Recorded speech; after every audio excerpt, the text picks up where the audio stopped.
Ikiganiro ingingo z'urufatiro mu kwizera ni ikiganiro gitegurwa na Antioch Foundation mu mugambi wayo wo gukomeza amashengero biciye mu gukomeza abizera no guteza imbere uburongozi bwiza Eco d'Antioche. Ico kiganiro kigizwe n'urukurikirane rw'ibiyago vyisunze Bibiliya ku bibazo bitandukanye abantu bakunda kwibaza bijanye no kwizera hamwe n'ubuzima rukristo.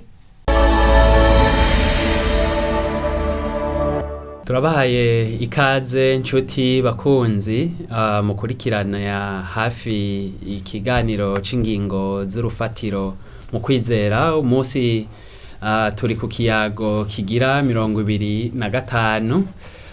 Turabakengurukira ko muri benshi mwagiye mukurikirana ibiyago bitandukanye byitangiye imbere ya kino, kandi ko turonka ubutumwa bwanyu mutubwira ko muriko murakomezwa, muriko murubakwa.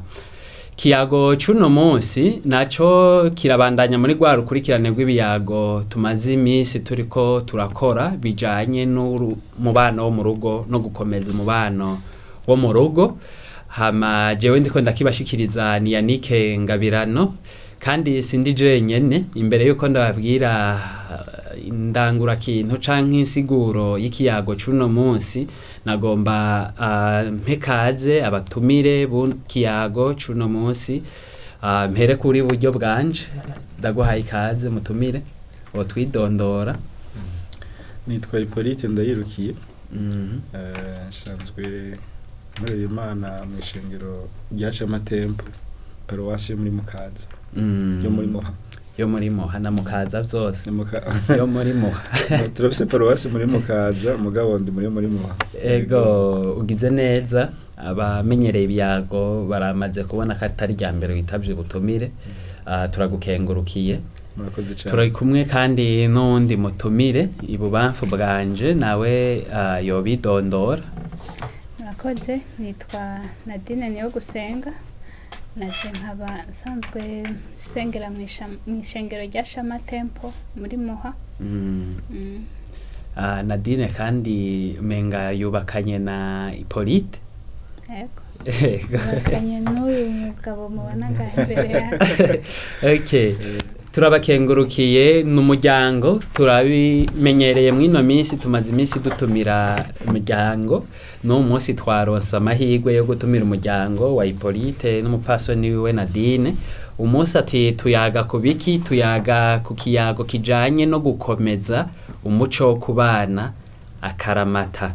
Igisomwa tuza kuganira ko uno munsi ni kiri mw'ikete rya mbere Paulo yandikiye Timoteyo, igice ca 5 kuva ku murongo wa mbere gushika ku murongo wa 16. Ikete rya mbere Paulo yandikiye Timoteyo, igice ca 5 kuva ku murongo wa mbere gushika ku wa 16. Havuga ngo ntuhambarire umutama, ariko umuhanure nkaso. N'abakiri bato n'imisore ubahanure nka bene nyoko. N'abatamakazi nyene nka ba nyoko. N'abakiri bato n'abigeme nka bashiki bawe, uri n'umutima utanduye na gatoyi. Wubaha abapfakazi b'inyakamwe vy'ukuri. Ariko umupfakazi wese nimba afise abana canke abuzukuru, nibabanze kwiga kubaha Imana kuvyo bagirira babo no kwishura ivyiza abavyeyi babo, kuko ivyo ari byo bishimwa mu nyonga z'Imana. Umupfakazi w'inyakamwe asigaye ari umwe, yizigira Imana, agashishikara kwinginga no gusenga ku murango no mwijoro. Ariko uwihaye kwipfuza abapfuye ahagaze. Ubabwiriza ivyo kugira ngo ntibabeko umugayo, ariko umuntu natatunga bo mu nzu y'iwabo cane cane abiwe, azoba yihakanye ukwizera, kandi azobabaye hanyuma y'utizera. Ntihakagira umupfakazi yandikirwa gufashwa ataramara imyaka 60 y'amavuka, kandi handikwe uwarafise umugabo umwe gusa. Handikwe ushimirwa ibikorwa vyiza, nimba yararera abana, nimba yaratanga indaro, yaroza ibirenge vy'abera, yarafasha abababaye, yarashishikara gukurikira ibikorwa vyiza byose. Ariko abapfakazi bakiri bato ntubemerere, kuko kwipfuza k'umubiri ni kwamara kubatera kugarariza Kristo, bazogomba kwabigwa bagatsindwa n'urubanza kuko bavuye mu isezerano ryabo rya mbere. Kandi ikindi biga kugira ubunebwe, bagenda imihana, ariko rero si ubunebwe gusa, ikigeretse ko bararegeteranya, bita ku bitari byabo, bavuga ibyo badakwiye. Nico gituma ngomba ko abapfakazi bakiri bato babigwa, bakabyara abana, bakubaka ingo zabo, ntibahe umugwanizi umwitwazo w'ibitutsi, kuko n'ubu bamwe bamaze guta inzira ngo bakurikire Satani. Umugore wese yizera nimba afise inshuti n'abapfakazi, abafashe ishengero ntiriremegwe, ribone gufasha abapfakazi b'inyakamwe. Imana idukomeze. Ni kino gisomwa tugiye kuganira ko n'abatumire, aho tugiye kuganira ku kintu twaganiriye gukomeza umuco wo kubana karamata. Ni ikintu kiriko kirapituka, ukwahukana ni imvugo yoroshe gutahurwa gose gusumba kubana karamata, ariko ijambo ry'Imana Bibiliya rirashira karongo kuri ico kintu co kubana akaramata, kubana n'umugabo umwe canke kubana n'umukenyezi umwe. Mwa kino gisoma umenga ntibishoka biseruka, ariko abatumire dufise baraza kudufasha kuvumburamwo ukuri kugira twumve ukuntu dushobora gukuramwo ubwo butunzi bujanye n'ingingo ngenderwako zodushobora kudufasha gukomeza umuco wo kubana karamata. Tudatevye duhere kuri Hippolyte Ndayirukiye ari buryo bwanje, tugerageje kumviriza kino gisomwa uko kivuga ibijanye no gufata abapfakazi, nuko nabone bakwiye kwifata. Bega umuntu yoshobora kwigamwo iki kubijanye no kuvyerekeye umubano wo mu rugo? Murakoze cyane. Uravye imvugo Paulo yakoresheje ariko aravuga cyane cyane atangiye kuvuga abapfakazi ishengero ryofasha, yashize imbere cyane ikintu cerekeye intahe yabo mu kuntu bubatse ingo zabo neza. Yakoresheje amajambo avuga yuko bakwiye kuba ari abagore, akwiye kuba ari umugore asanzwe yarubakanye n'umugabo umwe, kandi akaba yarareze abana neza, akaba yaratanze indaro, akaba yarogeje ibirenge vy'abera, no kuvuga yarafashije bene data. Ibi vyose tubifashe mu marori Paulo ariko aravuga. Paulo n'umuntu aha agaciro cyane no muri ibi vyete vyose, ndetse n'iki Timoteyo yandikiye n'umwe mu bigishwa biwe, yariko yari umurongozi w'ishengero. Tubona ko Paulo ariko abiraba mu marori y'ishengero ukuntu abantu bubatse ivyo bakwiye guha agaciro, kuko twebwe uyu munsi twubatse si vyo umuntu aba yifuza mugabo ashobora gushika ko dufakara. Mbega n'igihe tutofakara, Paulo aha agaciro, ashira inguvu cyane ko abantu bakwiye gufashwa n'ishengero, bakwiye kora abantu berekanye intahe nziza igihe bari bubatse. Ntavuga ivy'uyu munsi ivy'iki gihe cy'ubu bapfakaye, mugabo agaruka inyuma ko bakwiye kora abantu bubatse neza. Muri aya majambo yose yakoresheje, ukuntu batanga indaro, ukuntu bubakanye n'umugabo umwe, no kuvuga batari bafishwe n'abagabo benshi, bavuze bafishwe n'umugabo umwe. Ibi bitwigisha rero twebwe kuvyerekeye urugo ivyo dukwiye guha agaciro nk'ingo z'abakristo uyu munsi. Natwe tuba turapfakara, twigisha ko dukwiye kwirinda kubakana n'abantu benshi. Ntisinzi ko bishoboka kubakana n'abantu benshi, tukarera abana neza, tugatanga indaro, kuko ni ntahe y'ukuri yerekana urugo rukristo. Biri mu bintu biranga urugo rukristo rushingira intahe Yesu, kandi rubera icitegerezo ciza ishengero, rugatuma n'abatizera mbese babona icitegerezo ciza ca Kristo. Ubona ko ari vyo yahaye agaciro cyane. Nadine niyo gusengwa, nawe woba uvyumva nka kuno turiko turaraba uko Paulo ariko avuga abapfakazi bakwiye gufashwa n'ishengero canke nuko bakwiye kwifata nabone. Bega hari cigwa dushobora gukuramwo twebwe uwo munsi abariho tutarashika mu zabukuru mu bijanye no kwifata mu kubaka urugo rwacu? Murakoze. Ico numva jewe icigwa ca mbere dukwiye gukuramwo nuko ama twibuka ko urugo kubizera Imana ari umugambi w'Imana.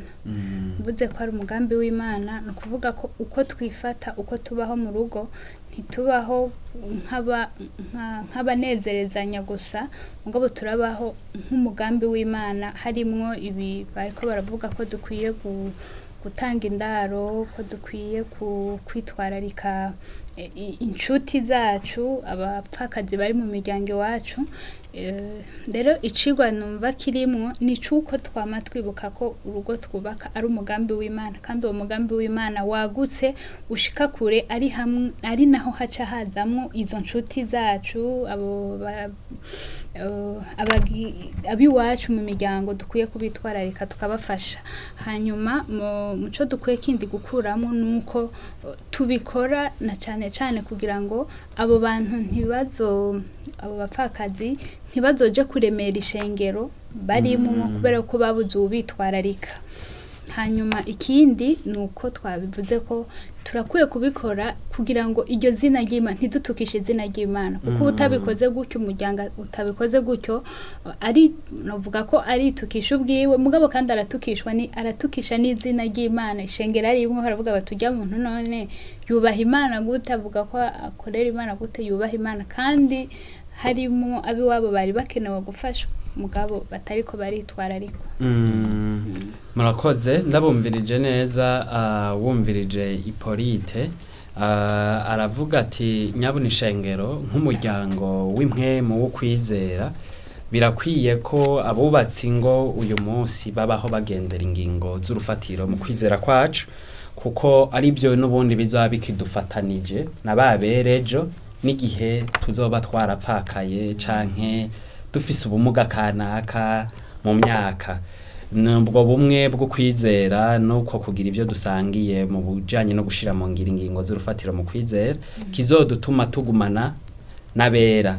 Ariko kandi mupfasoni wiwe ndamwumvirije yashizemwo ko twebwe nyabuna bariho uwo munsi twubatse ingo zacu dukwiye kwiyumvira kuri abo bagize izabukuru, bari mu zabukuru, abapfakazi bamwe n'abapfakazi twabonye imyaka basaba, kugira bose ntibabaremera ishengero, ariko natwebwe ibyo dushoboye gushobora tube turabikora, kuko ari bwo buryo natwe dutegura ejo hacu. Murakoze cyane. Ndiko ndiyumvira nkumviriza ibyo muri ko muravuga, womenga hari hangiro two hava dukuramo kurunganwe kurundi twisunze kino gisomwa hari ico gishobora kuduha twebwe nk'abari uwo munsi nk'urunganwe guno munsi nk'intumbero twokwiha. Karibu. Ishengero rigizwe n'imiryango itandukanye. Iyo miryango rero ibirimwo iserukirwa ni inzunganwe, mu kirundi bavuga urunganwe naho bari mu bwinshi. Urunganwe rwose rero bwo kwiha ihangiro ry'uko bwubaka ingo z'akarorero, kugira ngo urunganwe ruri inyuma ruze rukure rufise ingo rwigirako. Birababaje ko abantu mu ishengero rwaruka rutagira ingo rurabira ko icitegerezo ciza cingo zubakiye ku vyizerwa Kristo, zubakiye ku ijambo ry'Imana, zarereye abana mu ndero y'Imana, zubatse Kristo, bakundanye kujya tubibona mu Banyefeso no muri Kolosayi hose aho Paulo bari kavuga kuvyerekeye urugo. Birakenewe rero kurungana rwose gwitwararika yuko gwubaka ingo nziza Kristo, kugira ngo abari nyuma baze bakure bafise ivyatotse barabirako, ntibakure bironderera umwe wese agerageza ivyiwe avuga ati reka mpima ibiharaho vyoshoboka. Bakure hariho ibiza baravyaratose, ingo zamaze kubakirwa mu ijambo ry'Imana zihari. Numva rero umutwaro iyo bisengesho twosengera ishengero, iyo bisengesho twosengera ishengero kugira ngo vy'ukuri mbere tubivuga uyu munsi twese twubatse, twe na madamu ukwiye ko umutwaro yuko vy'ukuri uvuga ati Mana dufashe kubaka urugo rwiza, kugira ngo batoyi bacu bamwe batarubaka mbere n'abana bacu turiko turarera baze bakuri bafise akarerero k'urugo rwiza Kristo rwagenze neza rwatotse. Umuntu ntakura avuga ngo bana bu hari ibihe bigoye, abakiri bato bavuga ati ibintu by'urugo biragoye, n'ibintu bigoye iburaya aho baranabiheba bakareka kubaka, kubera avuga ati nakamena mutwe ntawo bivamwe, n'ibintu bigoye bibishe bitari mu munezero. harakenewe rero urungano rwitwararika kubaka ingo nziza kugira bigaragare ko vy'ukuri Imana itashizeho ibintu vy'akanonira abahinga bishoboka ko hari urugo Kristo rubaho kandi rumeze neza kugira ngo abari inyuma kuri hariya buroro bo kwigirako.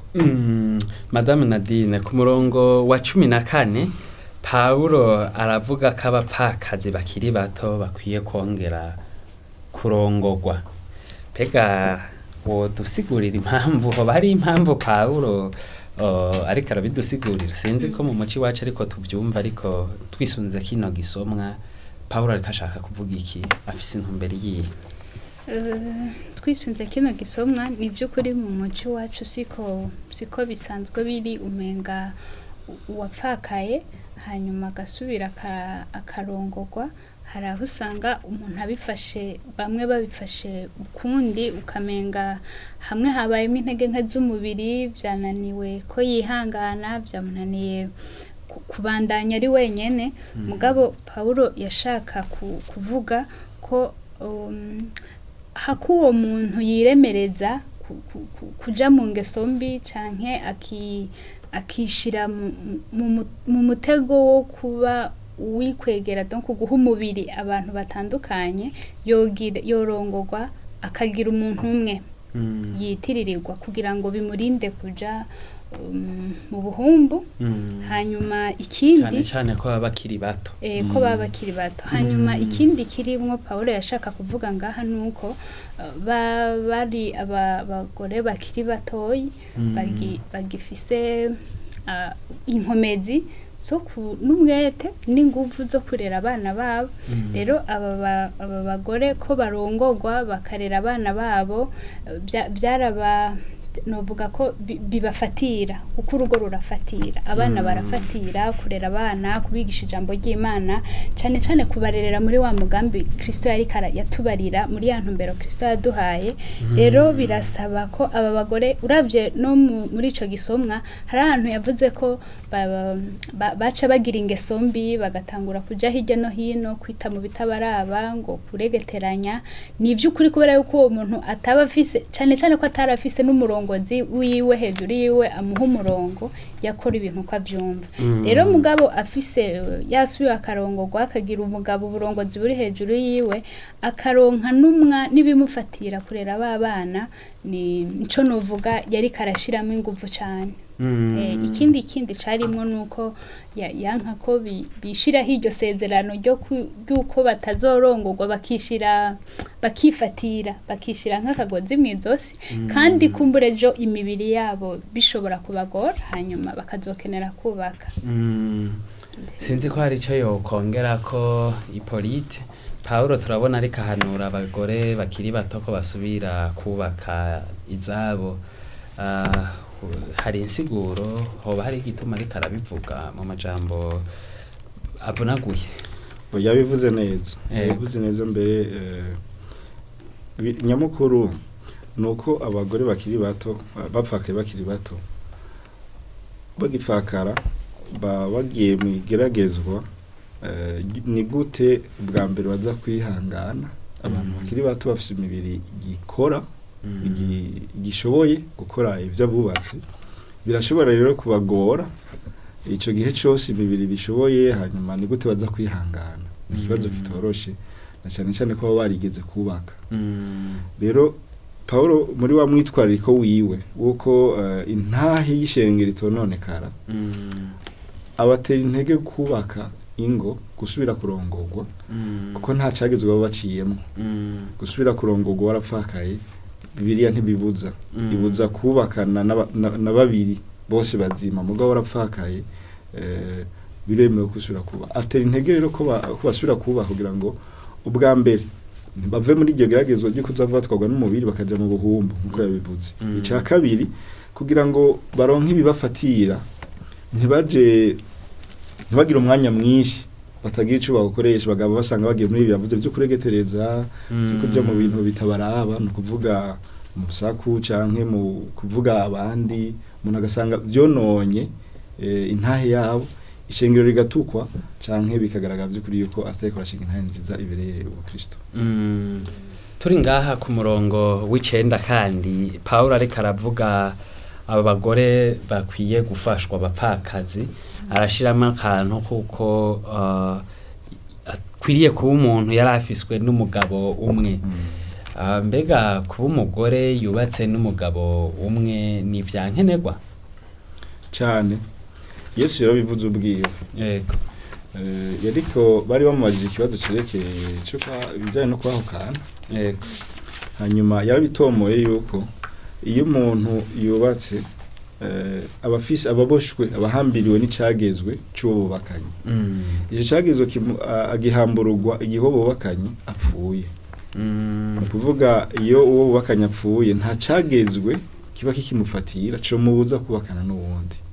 Mugo bubakanye akiriho ntibikunda kiretse agomvye guhemukira ukwizera canke agomvye kugabira umwami wacu, ntibikunda ko ashobora kubakana n'uwo ari kumwe ngo have arondera n'uwundi bubakana babiri. Ivyo bintu mu bakristo turavye umwami wacu Yesu Kristo byatanze siko bigenda. No kuvuga abakristo twizera yuko ivyo umwami yatubwiye niko yabitomoye kandi biratomoye amajambo mvikana.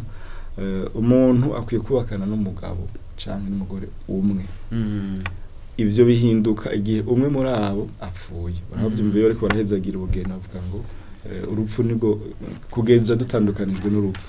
Ntari kindi kintu kibatandukanye. Bari bavuga kuri izi mpeta. Bavuga yuko nkuko impeta itagira itandukaniro niko n'umubano wanyu utazogira itandukaniro kugeza umwe muri twebwe urupfu mujanye. Mande majambo rero Paulo agaruka kuri iki kintu cyuko umuntu akwiye kuba yarafishwe n'umugabo umwe. Nibisigura ko atoba yarigeze gupfakara ngo yarigeze gupfakara agasubira kurongorwa. Nibisigura ko afise abagabo babiri. Oya. Uwapfakaye urumva nta cagizo kimufata aracari wenyene. Arongowe n'uwundi icagizo kimufata ni cyuwo bari kumwubu. Mugo wigeze gupfakara agasubira kurongorwa ntibavuga ngo afise abagabo babiri. Aha bibiri bikivuga ko atigeze kugira abagabo babiri bakiri bazima. Nico bigombye kuvuga twisunze umurongo Yesu yatanze. Ni nawo Paulo intumwa yiwe ari karabandanizako. Mbega kuri ibi turiko turaganira ko nyene ga Madame Nadine iki kintu cyo kuba umugore afiswe n'umugabo umwe cyangwa afise umugabo umwe bya bipana ikintu ni ngereranyo Paulo asanzwe yandika nyene ku rugo avuga ko ari kigereranyo ca Kristo n'ishengero muri Timoteyo nyene ngaha anye. Yego. Isano bifitaniye nuko urugo Kristo arugereranya nuko yakunze ishengero umubano wo mu rugo Kristo ugereranya n'umubano dufitaniye nawe na Kristo. Bavuze iki cuku akwiye kuba warafiswe n'umugabo umwe harimo ibintu byinshi kugira ngo ugumane n'uwo muntu ufise umugabo umwe nuko uba warihanganiye byinshi. Murabiza aba bana baba bafise ibyo bimwe badahuriza ko bimwe bataramenya nako kugira ngo